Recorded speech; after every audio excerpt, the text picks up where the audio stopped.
থেকে একটা খবর পেলাম যে একটা রিকশায় করে 2 বস্তা গাঁজা নিয়ে মামুন পরিবহনে উঠছে।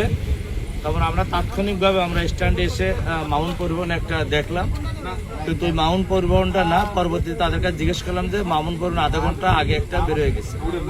তখন ওই কাউন্টারের মাধ্যমে আমরা ড্রাইভারের মোবাইল নাম্বার নিয়ে আবার ফোন করার পর বলেছে আপনি কোথায় আছেন, অমুক জায়গায় আছেন।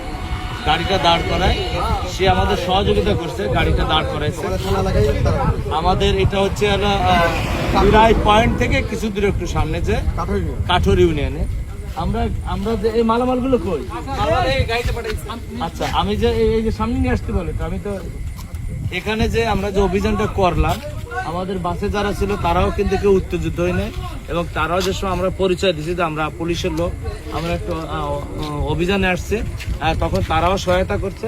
এবং আমরা অভিযান করে আমরা 9 প্যাকেট অর্থাৎ 8 প্যাকেট দৃশ্যমান এবং 1 প্যাকেটের ভিতরে 2 প্যাকেট গাঁজা অর্থাৎ 9 প্যাকেট গাঁজা আমরা উদ্ধার করতে সক্ষম হয়েছি। এবং এই গাঁজাটা যেহেতু এখানে